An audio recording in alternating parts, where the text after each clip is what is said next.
One of the things we're talking about in this series is how people tend to think less of people younger than them.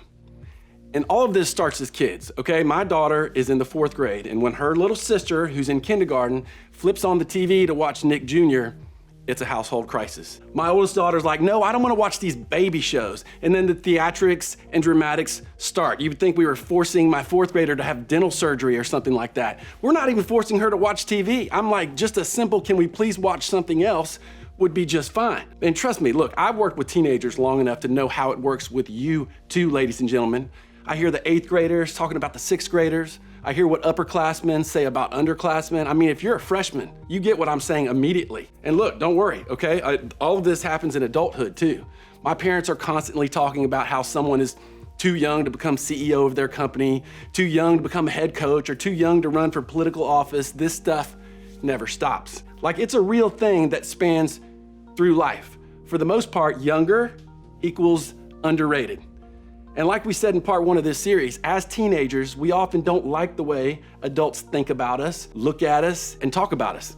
Like whether they consider us like rebellious, selfish, lazy, rude, irresponsible, disrespectful, careless, foolish. This list could go on for days. There's like a bunch of adjectives that adults use when talking about the teenage population.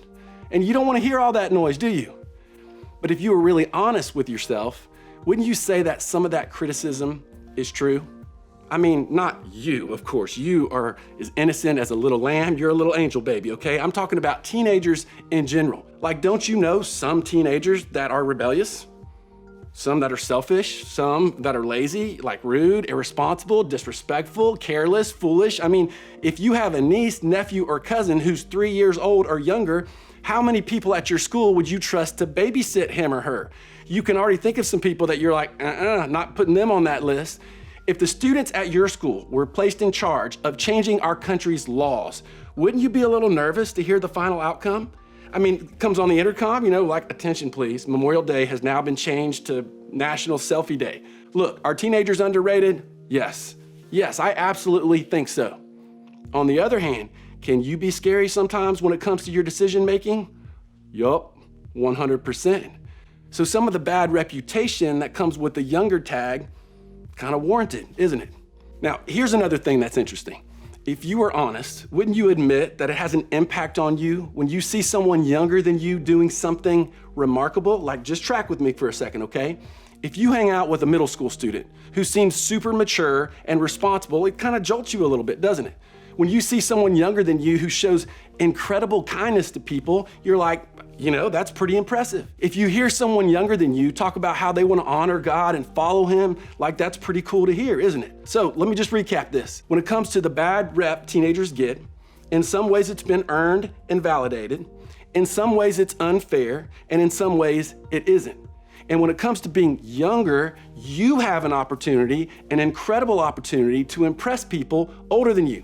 I mean, they've already set the bar pretty low for you, which means it don't take much. So how do we rise above the low bar and turn the tide of our underrated reputation? Well, let's talk about it. Last week, we started talking about Paul and Timothy. And even though Timothy lived 2,000 years ago, you actually have something in common with him. During the time he spent traveling with Paul, he was a teenager. And when he eventually became a pastor, Paul told him, hey, don't let people look down on you because you're young, which I think is a pretty cool thing to say. But Paul doesn't stop there.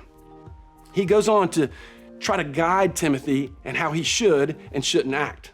Paul talked about being led by the wrong people, loving materialistic things more than God, being prideful, getting off course. He talked about things like that because Paul wanted to help protect Timothy by warning him about things before he had to go through them himself. He wanted to spare Timothy some pain that can come with learning things the hard way. So Paul writes this to Timothy, Timothy, guard what has been entrusted to your care.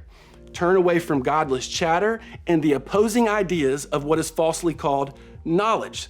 So what exactly was Paul saying here? He was reminding Timothy of the big responsibility he had. That's where the word entrusted came from. In other words, Timothy was responsible for the people he was leading. So he had to live in a way that showed that he took it seriously. Why? Because his actions had power. When people saw the way Timothy lived, it would change what they thought about him. But here's what Paul also knew. that there would be distractions in Timothy's life. Like he would feel the temptation to fall into a pattern of living that would enforce all the negative ideas people had about people his age. On the other hand, there was so much potential to live in a way that changed that, to prove an older generation wrong in how they viewed the younger generation. So Paul tells Timothy to turn away from the things that easily draw us in to bad behavior. And those things were the same for Timothy that they are for us today. Paul, he starts by using this word godless chatter, which basically just means talk that is empty and useless, conversations that aren't helpful, that don't build people up. And then the whole idea of opposing ideas that others might consider knowledge. In other words, look, Timothy, don't just follow what people say because they sound smart. If it doesn't seem to match up with what Jesus said, don't do it. Why did Paul say this? Because he was inviting Timothy to live in a way that wasn't simply a reaction to what other people said or thought. He was encouraging him to live a proactive life. It wasn't just Paul's way of saying that what people thought of Timothy could be wrong. It was his way of giving Timothy something positive to aim toward. Timothy was only able to control what he could, his behavior and his actions. To do that, he had to set aside what others thought of him, because it is not our responsibility to own the actions or reactions of others. It is only our responsibility to own our own actions and responses. In other words, listen, only you can own your actions. That's you. That's all of you who are listening. Only you can own your actions. Now, remember what we read last week. Don't let anyone look down on you because you're young, but set an example for the believers in speech, in conduct, in love, in faith, and in purity. It doesn't matter how young you are or what people think of you because of your age. You just own you, okay? You live in a way that changes people's minds about younger people. But even if they don't budge, you know you did your part. You own you, okay? Because here's what we know. Some people look down on you because you're young. When they see you, they think they know you, but they really only know about people your age. They're gonna think you're rude or immature, impulsive, lazy, whatever. But while you don't have control over what they think, you do have control over your actions. So here's what you can do about it. Choose to be the opposite of what they assume of you. Don't fall into the trap of being young and not being able to practice self-control with what you say or what you do. The truth is, you can control more than you think. So here are a few tips, okay? Number one, think before you speak and act. Most of the time, we react. We don't think about what we're doing. We just do it impulsively. But our first reaction and initial emotion can sometimes be totally misleading. We have to think, we gotta process a little bit before we act. The more we can control how we react, the less likely we will to say or do something that we'll regret later. Now, sometimes we react a certain way because of a wrong assumption we made.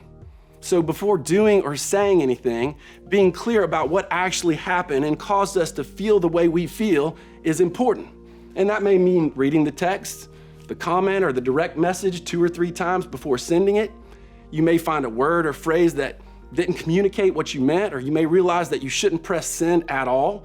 Like, don't risk ruining a friendship or a relationship with someone because you weren't slow enough, you didn't think enough and process enough before you acted. Number 2 is think about your environment and the people around you. Like, this is huge. We are most likely to reflect the people we spend the most time around. You may have even heard the saying, you become who you hang out with. It's totally true. It doesn't matter how smart or talented you are or how much you focus on making good decisions. When you hang around people who don't make the best choices, you're more likely to make bad choices. That's just universally true. So try this exercise for me, okay? Just to get a better feel for who has influence on you and the choices you're making. Ask yourself, who are the 3 to 5 people in your life that you spend the most time with, okay? Maybe exclude your family, or I'm talking friends, I'm talking to peers, classmates. Write those 5 people down on a piece of paper. Now, once you have a list of this 3 to 5 people, ask yourself this: how do they act? How are these 3 to 5 people doing when it comes to owning their faith, their actions, their view of life? Evaluate carefully if those people will really help you to own your faith and get to the next level with your actions and behavior. Do they push you forward when you come to them with your difficult decisions? Do they make you feel bad about making good choices? Is the way they're behaving improving the reputation of people your age or making teenagers look bad? Now, make a choice of who in your list you want to continue to spend time with. Don't be afraid if none or only one or two of your people meet the standard of excellence you set and want for yourself. It can seem like an impossible, invitation to back away from friendships that have been so important to you. But keep in mind your end goal. Who do you want to be? What do you want people to know about you and other people your age? If you're hanging around people that aren't helping you move in that direction, you probably need to reevaluate their role. I know this is a lot to think about, okay? That's all right. This is a way for you to take charge of your life by taking charge of your actions. You don't have to be victim of your generation's reputation or the poor choices of people around you. You get to decide who you want to be and what you want to be known for. Only you, okay? Only you can own your actions. If you don't want to be seen as underrated, then begin making choices that reflect a different kind of behavior.